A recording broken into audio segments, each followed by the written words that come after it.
Hello दोस्तों, स्वागत है आपका अपनी YouTube channel Rohit Goswami law classes में। और आज मैं आपको कराने वाला हूँ एलएलबी सेकेंड ईयर।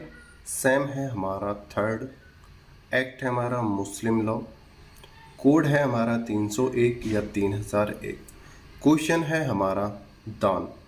दान को हम हिबा भी कहते हैं, दान या हिबा। आपका जब क्वेश्चन आएगा तो वहाँ पर आपसे पूछा जाएगा दान की परिभाषा दीजिए, दान की परिभाषा, या आपसे क्वेश्चन किया जाएगा हिबा की परिभाषा। परिभाषा दोनों का मतलब एक ही है, दान कह लो या हिबा कह लो, दोनों का यहाँ से क्वेश्चन बन के आता है आपका। और यह जो क्वेश्चन है आपका वेरी वेरी इंपॉर्टेंट क्वेश्चनों में से एक है।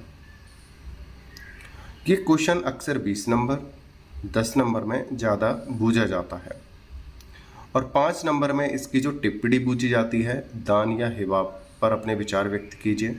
दान या हिबा, खाली ये लिखा आ जाएगा दान, या आपको सामने लिखा आ जाएगा हिबा, और ये आपको 5 नंबर में आ जाएंगे।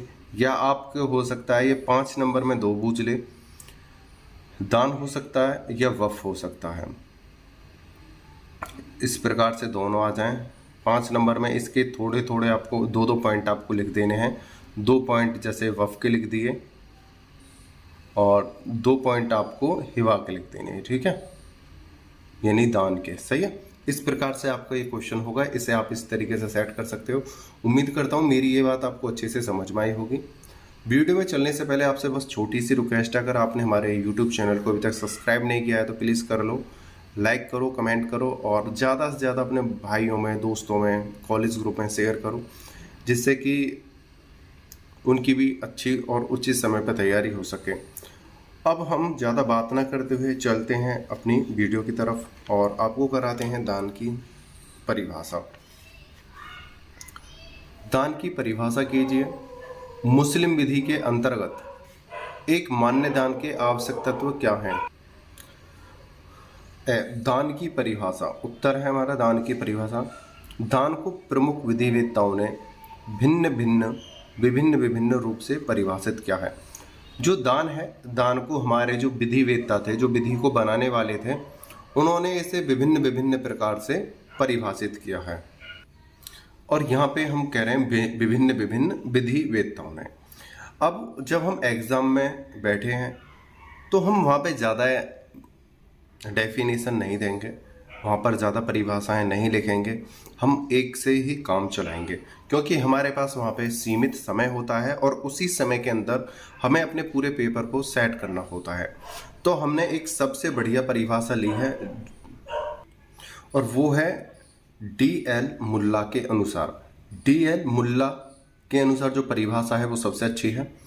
हिबा या दान संपत्ति का ऐसा अंतरण है, या तो हिबा कह सकते हैं या दान कह सकते हैं। संपत्ति का ऐसा अंतरण है। अंतरण का मतलब होता है ऐसा अंतरण है, ऐसा मतलब एक व्यक्ति से दूसरे व्यक्ति को देना, यानी दान करना या प्रदान करना, जिसको बिना किसी प्रतिफल के यानी बिना लालच के बदले में किया गया है।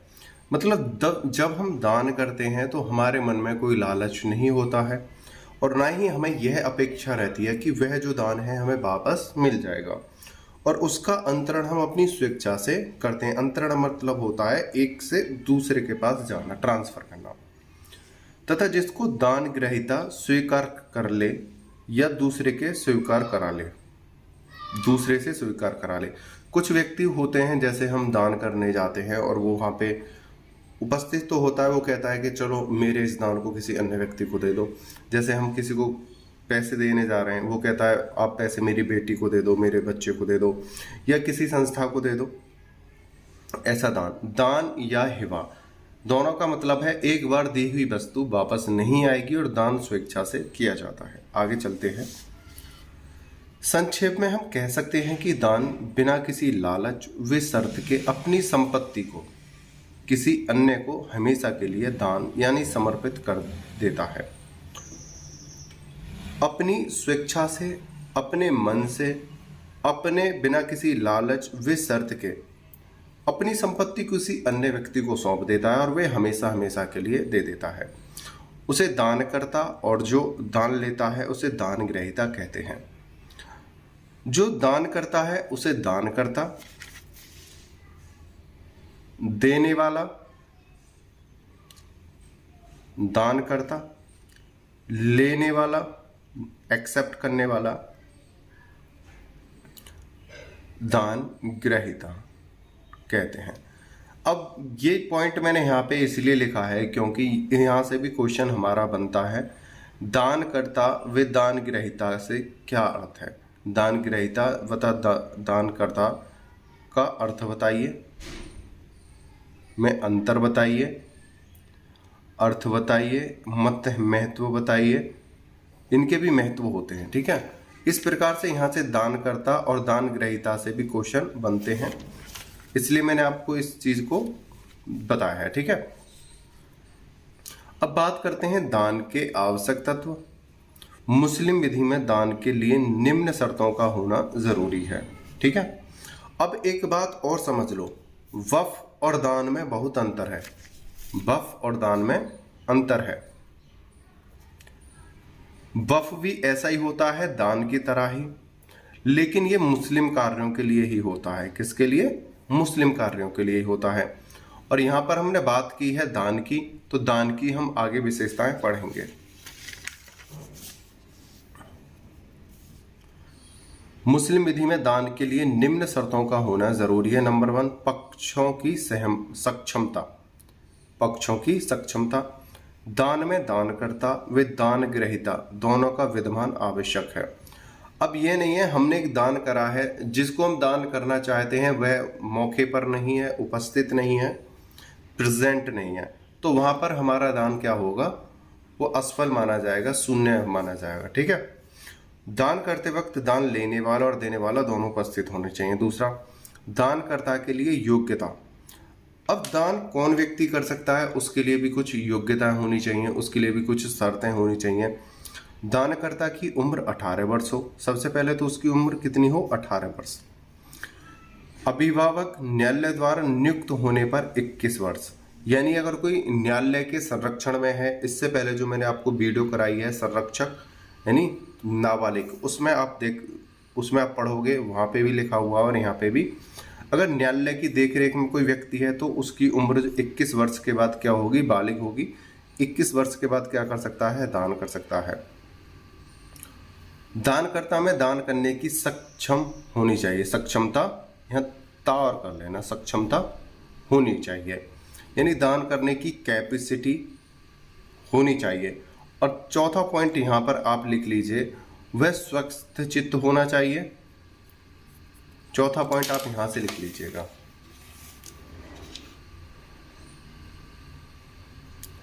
स्वस्थ चित्त, यानी पागल ना हो।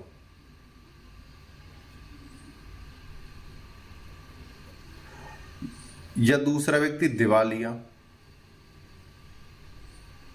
ये व्यक्ति दान नहीं कर सकते हैं, ठीक है। इन पॉइंटों को आप और लिख लेना इसमें, ठीक है। आगे चलते हैं।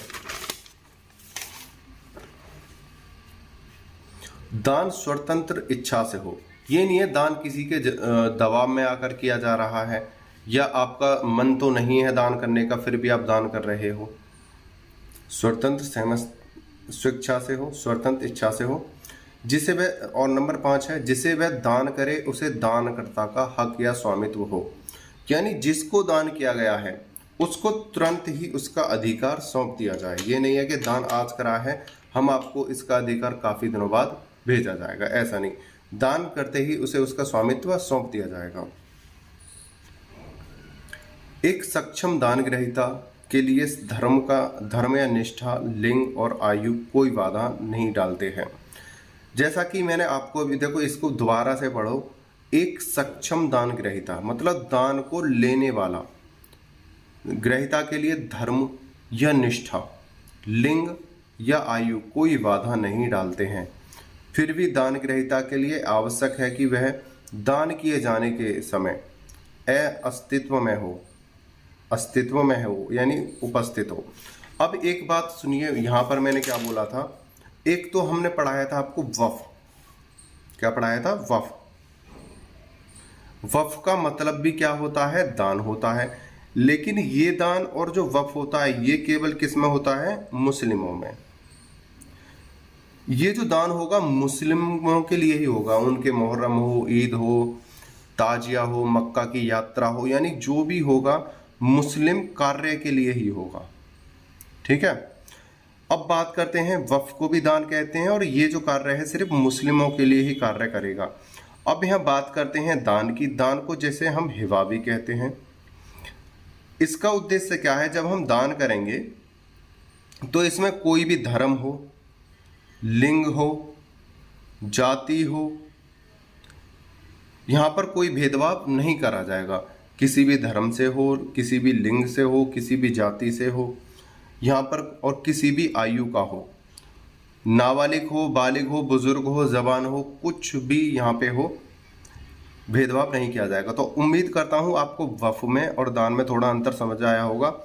वफ होता तो दान ही है, लेकिन उसका जो उद्देश्य होगा सिर्फ मुस्लिम कार्यों के लिए होगा। हिबा जिसे हम दान भी कहते हैं, दान को हिबा भी कहते हैं, इसका उद्देश्य किसी भी धर्म, किसी भी जाति, किसी भी लिंग और किसी भी आयु के व्यक्ति की सहायता से होता है। यहाँ पर कोई भेदभाव नहीं है और हिबा में क्या है? भेदभाव है। ठीक है, उम्मीद करता हूं ये आपको अच्छे से समझ में आया होगा। आगे चलते हैं।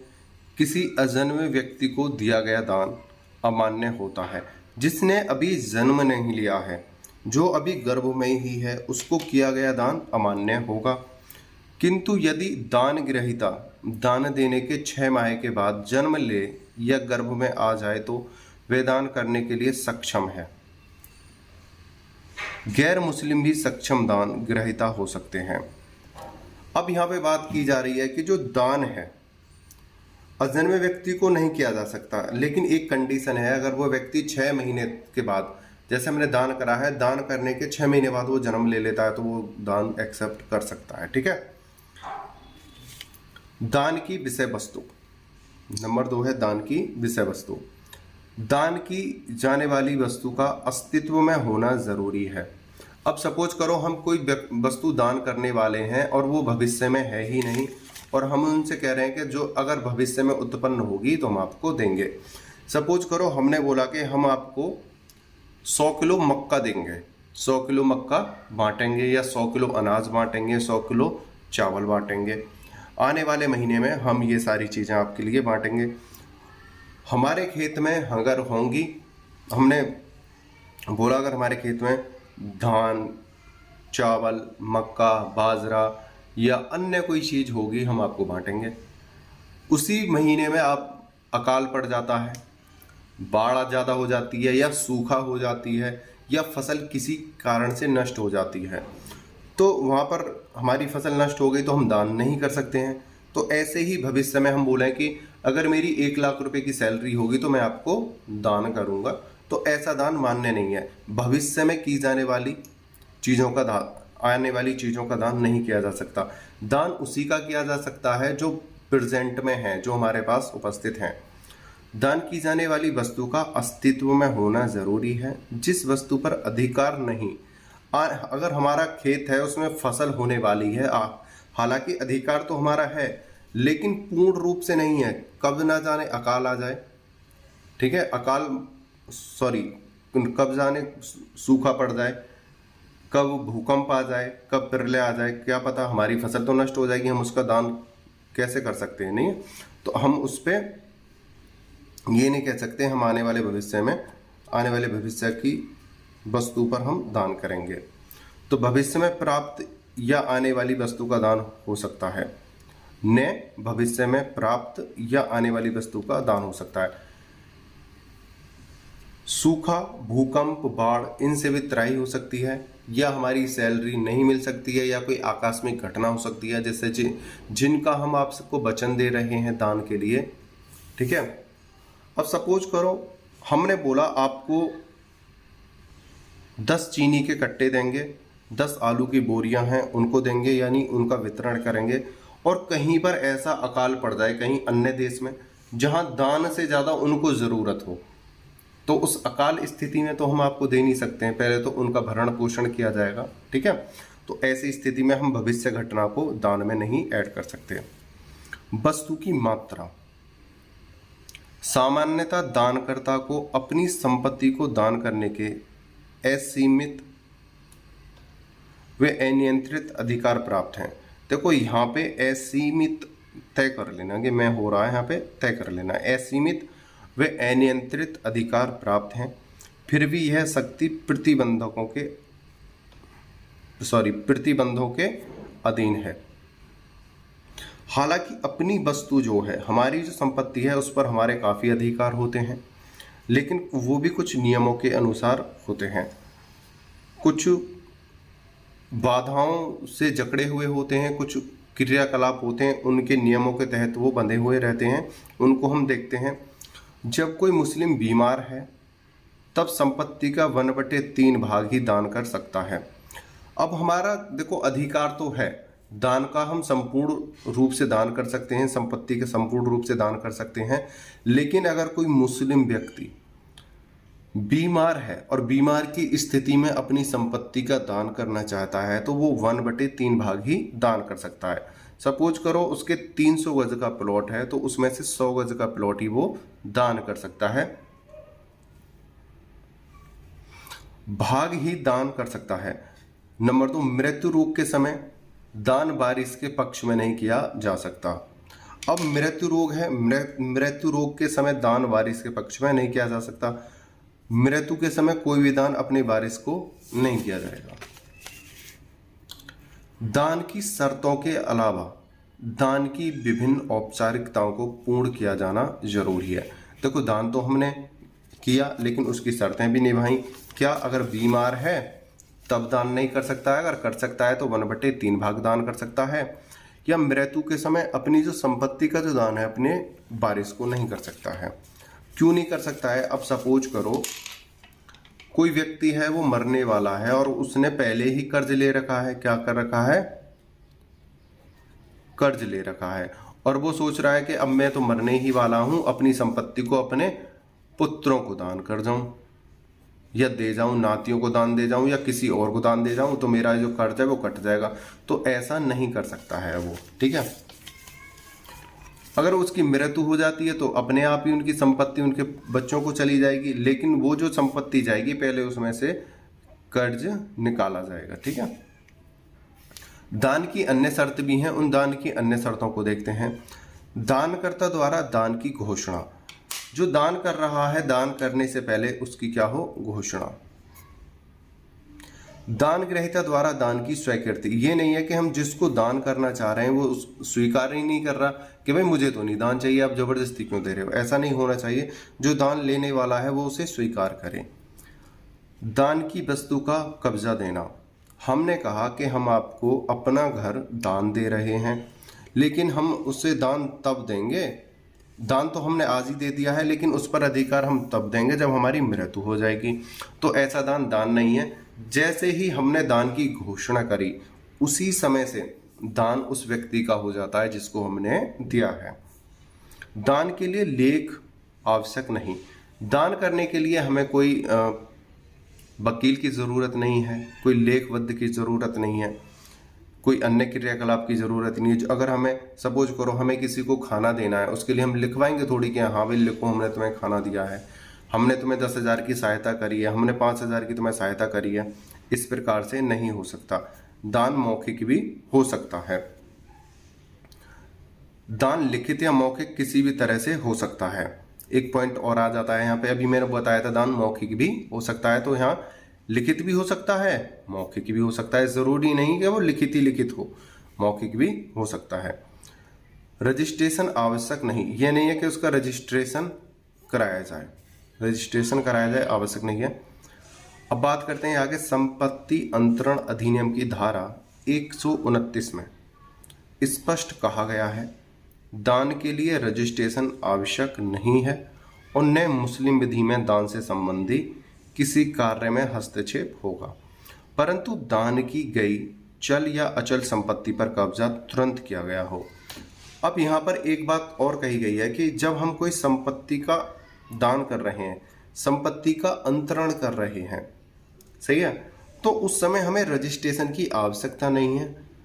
उस समय सिर्फ एक मौखिक होना चाहिए कि हम अपनी संपत्ति का दान कर रहे हैं। अगर आपकी इच्छा है तो उसे लिखित रूप में दे सकते हो, नहीं तो आप मौखिक भी दे सकते हो। दान की जाने वाली अचल या चल संपत्ति, बस इतनी शर्त है, चल या अचल संपत्ति जो भी हो उस पर तुरंत अधिकार होना चाहिए। ये नहीं है कि भविष्य में आने वाले समय पर उस वस्तु पर उसका अधिकार होगा। जैसे ही दान की घोषणा हो तुरंत उसका अधिकार उस पर होना चाहिए। अब आगे बात करते हैं, दान कब रद्द किया जा सकता है, दान को हम कब रद्द कर सकते हैं। निम्न अवस्थाओं में दान रद्द किया जा सकता है। वो कौन कौन सी अवस्थाएं? पहली है कब्जा देने से पूर्व, कब्जा देने के बाद। कब्जा देने से पूर्व हम दान को रद्द कर सकते हैं, कब्जा देने के बाद दान को रद्द कर सकते हैं। ये दो परिस्थितियां, लेकिन है क्या इनके अंदर, है कौन से कारण, उन कारणों को हम अच्छे से समझते हैं। कब्जा देने से पूर्व मुस्लिम विधि के अनुसार दान देने से पूर्व दान को रद्द किया जा सकता है। दान तब तक मान्य नहीं होता जब तक दान की विषय वस्तु कब्जे में ना दी गई हो।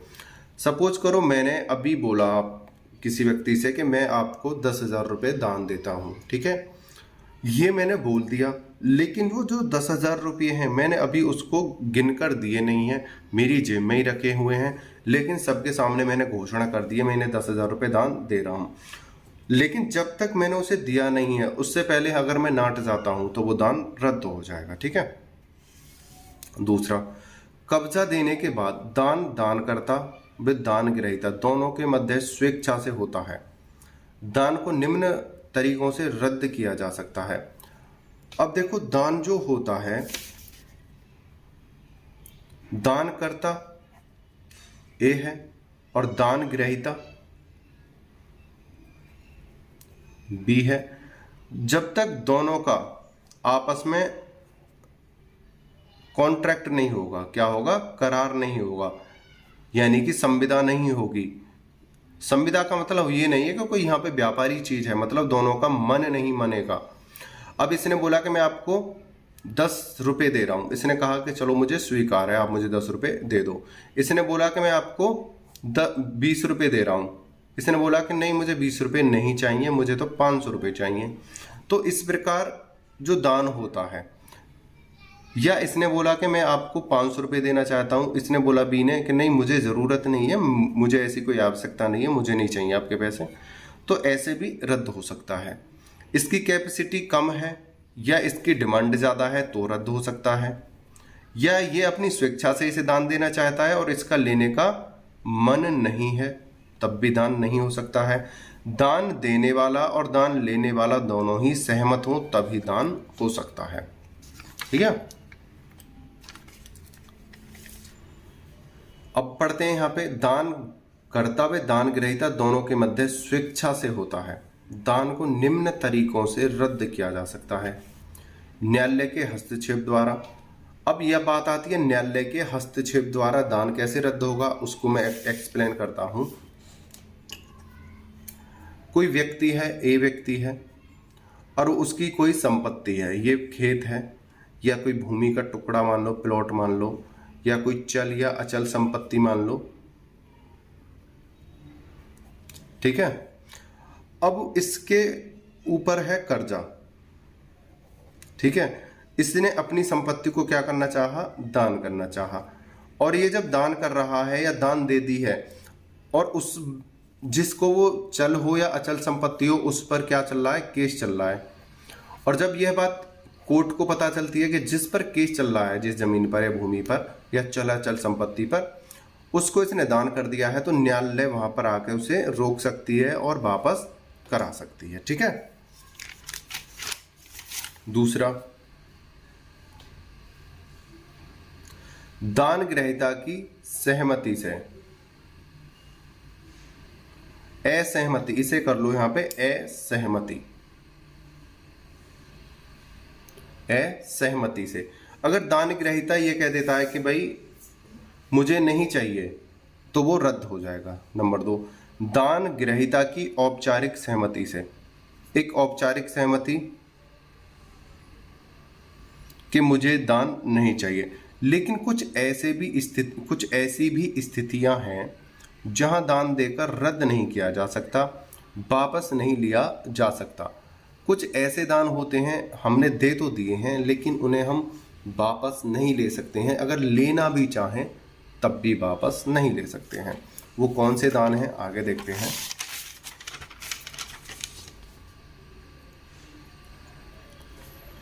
निम्न परिस्थितियों में रद्द नहीं हो सकता।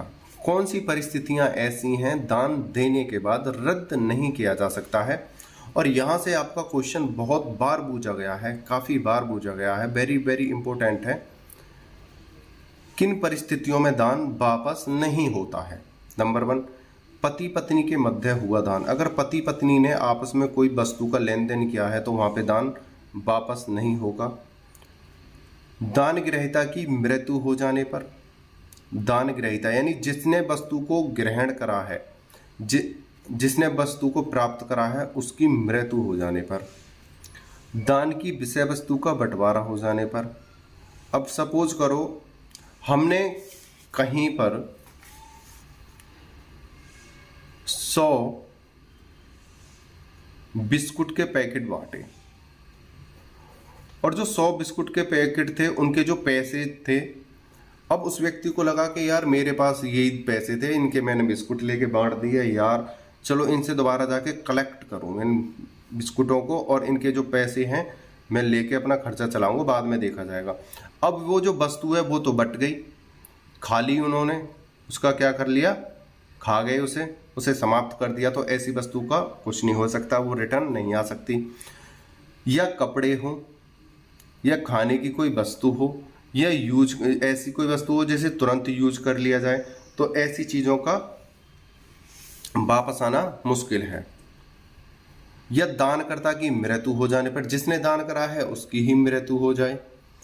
दान की वस्तु का विक्रय हो जाने पर, दान की वस्तु का विक्रय हो जाने पर, सपोज करो किसी ने किसी को चल या अचल संपत्ति में कुछ वस्तु दी, सपोज करो किसी ने बाइक दी दान में, और जिसने ग्रहण करी उसे पैसों की ज़रूरत थी, उसे बाइक की ज़रूरत नहीं थी, उसने बाइक तो ले ली लेकिन उसने बाइक जो अगले किसी व्यक्ति को बेच दी।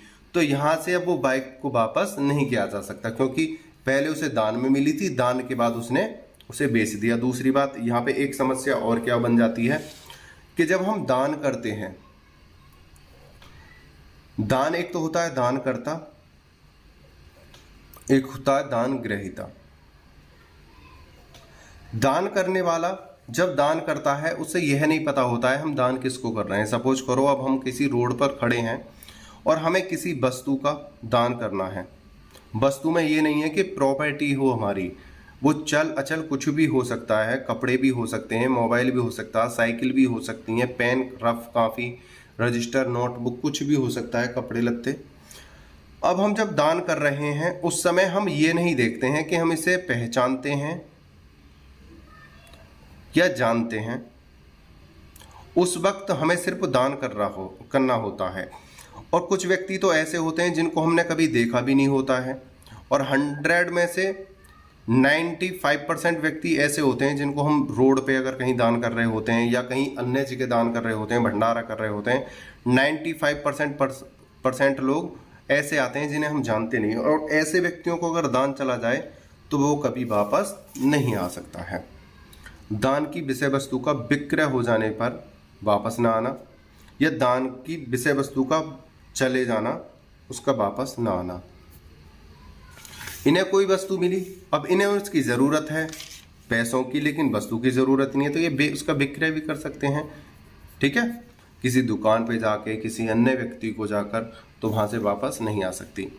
दान की वस्तु चोरी या खोने पर, अब हमने ये जो चीज़ें हमने यहाँ पे दान की हैं, दान होने के बाद जिसको दान किया गया है उससे शायद वो खो जाए, चोरी हो जाए, तो हम ऐसे उसे वापस नहीं ला सकते हैं। दान की वस्तु का मूल्य बढ़ने पर, हमने कोई वस्तु दी 100 रुपये की, लेकिन देने के बाद उसकी जो कीमत है कुछ दिनों में ही बहुत ज़्यादा 2 गुनी हो जाती है, और उसके मन में लालच आ जाता है दानकर्ता के कि यार शायद वो वस्तु मेरे पास दोबारा आ जाए तो मैं थोड़ा अच्छा पैसा प्राप्त कर सकता हूं, तो ऐसी स्थिति में वापस नहीं आ सकता। दान की वस्तु पहचानना जा सके, यहां पे करो पहचानी न जा सके। हमने कोई वस्तु दान की और दान करने के कुछ दिन बाद हम ऐसा हो जाए कि हमें उससे पहचान ना हो पाए, तो उस स्थिति में हम उस वस्तु का प्राप्त नहीं कर सकते हैं। दान वस्तु का रंग रूप व नक्शा बदलने पर, हमने जो वस्तु दी है उसका रंग रूप नक्शा जो है बदल जाए। मेहर या किसी एवज में दान, मेहर में दिया हुआ दान वापस नहीं होता है जब दान सदका हो। देखो मेहर, सदका, मेहर या दान किसी एवज में दान, मेहर या किसी एवज में दान, जब दान सदका हो। यहाँ तक उम्मीद है आपको समझ में आया होगा। एक नया क्वेश्चन है हमारा यहाँ से, वेरी वेरी इंपॉर्टेंट है। दान कितने प्रकार का होता है?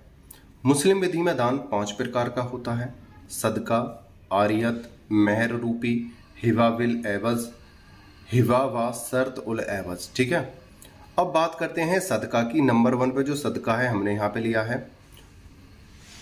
मुस्लिम विधि में सदका दान धार्मिक उद्देश्य हेतु व दूसरे जन्म में अच्छे फल हेतु किया जाता है। जब कोई व्यक्ति दान करता है तो वह यह सोचता है कि भगवान हमारे जो कर्म हैं उनका अच्छा फल मिले, या जो हमारा आने वाला जो जन्म है, अगला जो जन्म है, उसमें हमें अच्छा महसूस हो, यानी अच्छा कोई दुख दर्द ना मिले, और हम जब मर जाएं तो भगवान हमें एक अच्छा जीवन दे, सुख में जीवन दे, और हमारे जो बच्चे हैं वो अच्छे रहें, खुश में रहें।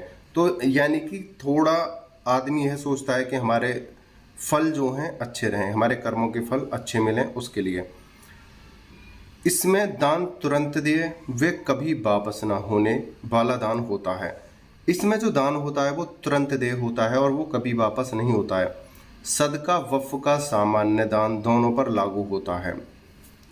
सदका वफ़ आप वफ़ भी कर सकते हो या सामान्य दान, दोनों पर लागू होता है। ए ने गरीबों को 1000 की पुस्तकें दी तो वह दान कहलाएगा, और यदि 1000 की कोई ऐसी व्यवस्था की जाए कि 1000 से आमदनी होती रहे और उस बचत से किताबें दिलाई जाती रहें, वफ़ कहलाता है। देखो दान जो होता है, हमने 500 रुपये किसी को दान दे दिए, अब वो 500 रुपये ही रहेंगे, उसका वो कुछ भी कर सकता है, तुरंत खर्च कर सकता है या भविष्य में खर्च कर सकता है। जिसको दान दिया गया है उसे दान कहते हैं। और वफ़ का मतलब है हमने 500 रुपये ट्रस्ट में जमा कर दिए, उन 500 रुपये का ट्रस्ट जो है और भी ज़्यादा मुनाफा कमा सकता है, और उस 500 रुपये के मुनाफे से जितना भी मुनाफा होता रहेगा उससे और लोगों की सहायता करता रहे, उसे वफ़ कहते हैं। आरियत, इसमें एक व्यक्ति द्वारा दूसरे व्यक्ति को कोई वस्तु, भूमि या अन्य कोई उपभोग की वस्तु किसी एक निश्चित समय के लिए बिना किसी एवज यानी बिना पैसे दे दी जाती है, और उस निश्चित समय के पूर्ण होने पर वह वस्तु, भूमि या अन्य वस्तु वापस ले ली जाती है। ये सभी कार्य निःशुल्क होते हैं। आरियत, आरियत क्या है? जैसे कोई वस्तु है, अब सपोज करो मेरा दोस्त मेरे पास आया और उसने मेरे से मेरी एक किताब मांगी कि भाई मुझे एक पुस्तक की ज़रूरत है, आप मुझे दे दो। भाई मैंने उसे वो पुस्तक दे दी, उसे क्या बोलेंगे? आरियत। उसने उस पुस्तक को पढ़ा और उसे वापस उसने दे दिया। अब कोई व्यक्ति है वो कहता है भाई मुझे अपनी बाइक दिखा दो 20 मिनट के लिए, बाइक दिखाना वो आरियत है। या कोई अन्य तरीके से हेल्प करना, कोई वस्तु है वो देना और उसके बाद उस वस्तु को वापस प्राप्त कर लेना, उसे कहलाता है आरियत। ठीक है, आरियत की मुख्य शर्तें। ऐसा दान कभी भी रद्द हो सकता है। ठीक है, ऐसा दान कभी भी रद्द हो सकता है। ऐसे दान में दानकर्ता का हस्तक्षेप नहीं होता।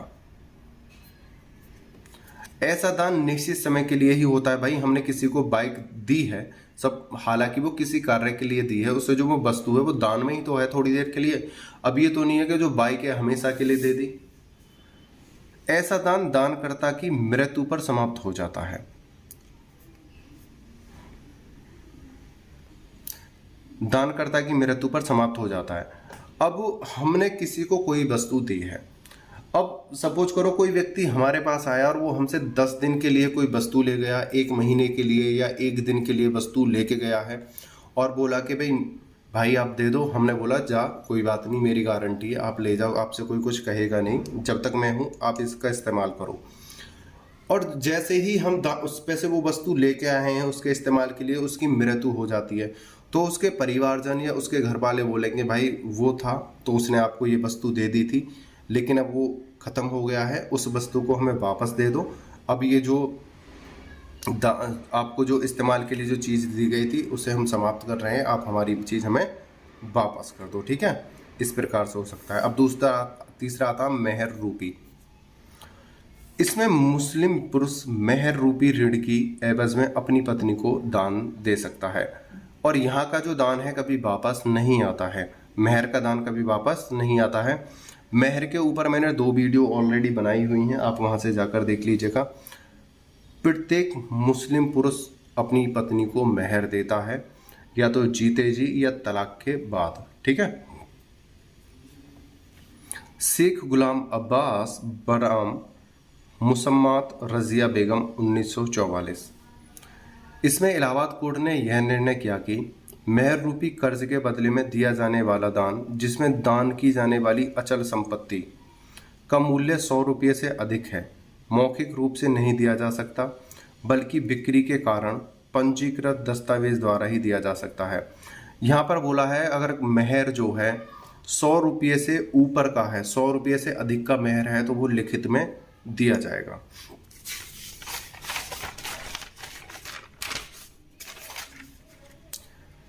हिवा विल एवज, चौथे नंबर का है हिवा विल एवज। हिवा विल एवज ऐसा दान होता है जो किसी प्रतिफल के लिए किया जाता है। स्वामित्व के प्रदान के बिना हक का हस्तांतरण पूर्ण होता है। स्वामित्व के प्रदान के बिना, अगर हमने किसी को कोई वस्तु दी है तो उस पर उसका पूरा स्वामित्व नहीं है, फिर भी उसका जो हस्तांतरण हो जाएगा। दोष के कारण वस्तु लौटाए जाने का अधिकार, अगर हमने जो वस्तु दी है या कोई चल या चल संपत्ति दी है, अगर कोई दोष है उसका वापस होना अनिवार्य है। विक्रय के समय प्रसंग इसमें शामिल हो सकते हैं। विक्रय के सभी प्रसंग इसमें क्या होते हैं, शामिल होते हैं। हमने किसी को कोई वस्तु दी है, उसका वो इस्तेमाल कर रहा है, लेकिन कुछ समय के बाद अगर हम चाहें तो उस वस्तु को बेच सकते हैं, वापस ले सकते हैं। ठीक है, उसको पूर्ण स्वामित्व नहीं देंगे, लेकिन इस्तेमाल के लिए उसे दान कर सकते हैं, जब चाहें उससे वापस ले सकते हैं। हिवा व शर्त उल एवज, जब दान वापसी की शर्त के साथ किया जाता है तब उसे हिवा व शर्त उल एवज कहते हैं। देखो हिवा विल एवज, इसमें दिया तो जा रहा है, लेकिन यहाँ पे ये शर्त नहीं रख रहे हैं कि जब हमारा मन चाहेगा तब ले लेंगे। लिखा नहीं है, बोला नहीं है, लेकिन ले सकते हैं। और यहाँ पे हम लिख के दे रहे हैं कि भाई हम जो आपको दान दे रहे हैं कभी भी वापस ले सकते हैं। प्रतिफल के रूप में किसी वस्तु अथवा संपत्ति के दिए जाने की पूर्ववर्ती शर्त के साथ किया गया दान हिवा व शर्त उल एवज कहलाता है। शर्त उल एवज कहलाता है कोई हिवा इस शर्त के साथ किया गया हो कि पहले दान ग्रहीता दानकर्ता के अमुक संपत्ति का हिवा उसके पक्ष में दे, तब तक वह अपनी संपत्ति का हिवा दान ग्रहीता के पक्ष में करेगा। इसमें बोला गया है कि अगर हम कोई संपत्ति दे रहे हैं, चल हो अचल हो, और हम उसे लिख कर दे रहे हैं कि हम जब चाहें या एक उचित समय के बाद, एक निर्णित समय के बाद, लिखित समय के बाद हम उसे वापस ले सकते हैं। दानकर्ता और दान ग्रहीता में इस कॉन्ट्रैक्ट, इस करार के बाद जो वस्तु का दान होता है उसे वापस ले लिया जाता है, और उसी को बोलते हैं हिवा व शर्तुल एवज। हिवा का दिया जाना हिवा की शर्त होती है। देखो जो दान दिया जाता है उसमें शर्त होती है, न कि प्रतिफल। जब तक दान ग्रहीता द्वारा इसे न दे दिया गया हो, दान ग्रहीता द्वारा इसे न दिया गया हो, तब तक उसके पक्ष में किया गया हिबा प्रभावी नहीं हो पाता है। अब यहाँ पर एक बात और है, जो हमने हिबा करा है, जो दान किया है, हिबा व शर्त उल एवज में हमने जो चीज़ दी है उसका वो इस्तेमाल कर रहा है दान के रूप में, और जब तक उसे वो वापस नहीं करेगा, हिबा व शर्त उल एवज पूर्ण नहीं माना जाएगा। जब तक दान ग्रहीता उस वस्तु को वापस नहीं करेगा वो अमान्य माना जाएगा। तो इसमें बोला गया है जो दान ग्रहीता है उस वस्तु को वापस लौटाए और उस कॉन्ट्रैक्ट को पूरा करे। उम्मीद करता हूँ यहाँ तक यह वीडियो आपको अच्छे से समझ में आई होगी। अगर आपको कोई क्वेरी है, ठीक है, कोई भी एनी क्वेरी हो तो आप कमेंट करके हमें बता सकते हो। कोशिश करेंगे उस पर काम करने की और आपको अच्छे से दोबारा एक्सप्लेन करने की। कोई भी पॉइंट आपको समझ में नहीं आता है, मैं आपको उसी पॉइंट को दोबारा से समझाऊंगा, स्पेशल वीडियो बनाऊंगा, आप कमेंट करके मुझे बताइएगा। आपने वीडियो को अंत तक देखा उसके लिए धन्यवाद। टेक केयर, बाय बाय, जय हिंद, जय भारत।